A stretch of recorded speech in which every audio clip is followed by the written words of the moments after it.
that their truth is not our truth, and we still need to find a way to live the purpose that is uniquely ours.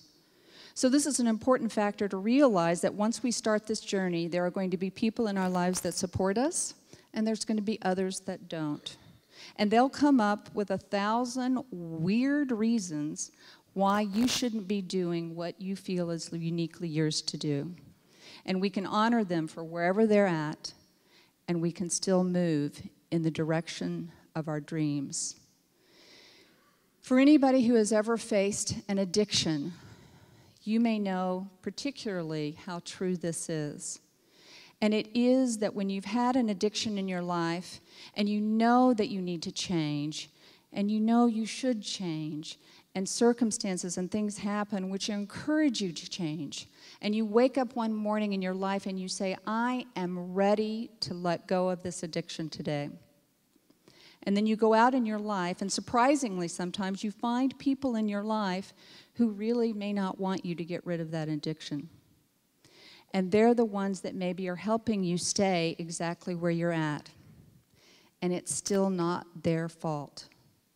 We need to recognize who is supporting us in allowing us to live the life that we were meant to live, and who is not.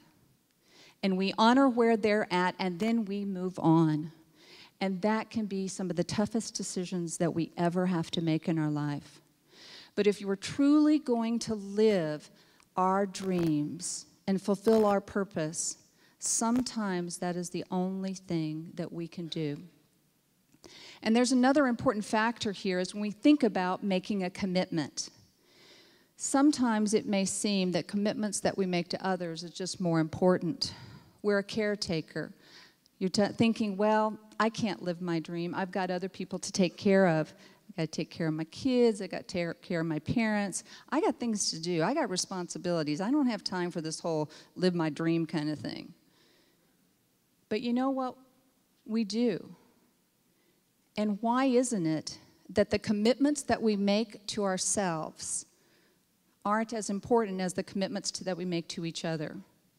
Imagine for a moment that if you made a decision to live the life that is yours to live, and you made that commitment the driving force in your life, and you loved and supported the people in your lives wherever they are, and honored those commitments as you needed to, but you considered the commitments that you made to yourself equally important.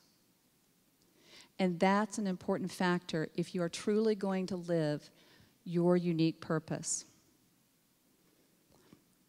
There's a wonderful story that I think really gives us inspiration, and that is, many of you know Nelson Mandela. He was the first black president of South Africa. And Nelson Mandela had a very long struggle with trying to eliminate apartheid. And in part of that decades-long struggle, Nelson Mandela was put in prison for 27 years.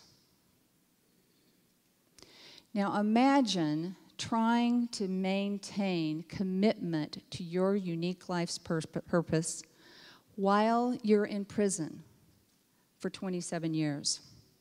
And even more so, because of his status being so lowly, as a prisoner, he was only able to get one visitor and one letter every 6 months.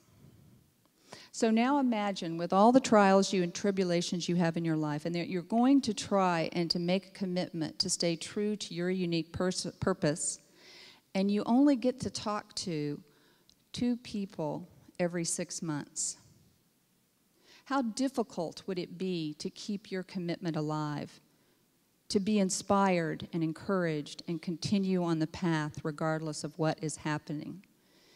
And Nelson Mandela, not only did he keep encouraged and inspired, he didn't look at his prison cell as an impossibility.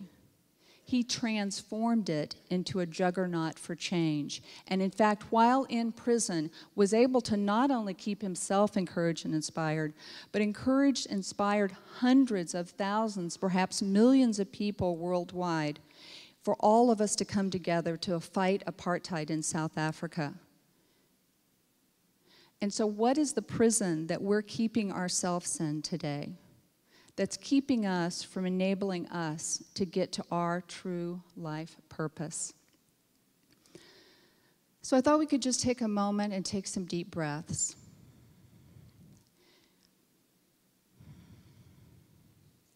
And breathe in the truth that you are powerful beyond your wildest imaginations.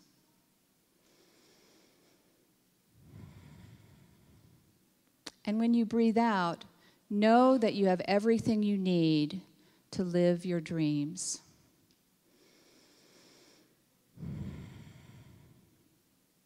Breathe in that power. And breathe out the truth, knowing the truth of your life.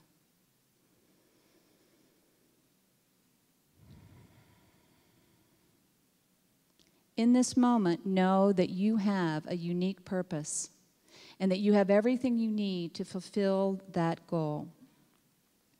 And there's a wonderful statement by Dear Abby that says, we teach the people in our lives how to treat us. And so as we have already taught the people in our lives how to treat us in a certain way, now that we better understand what is our unique purpose, we may have to go back and do some retraining.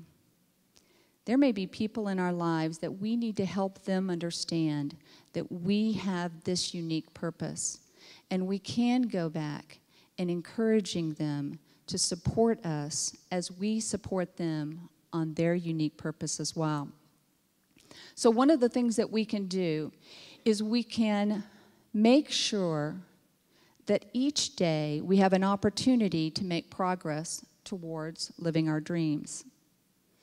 So sometimes, this is one of the third obstacles that we have, is people will say, well, you know, I just love that dream thing, but the timing's just not quite perfect.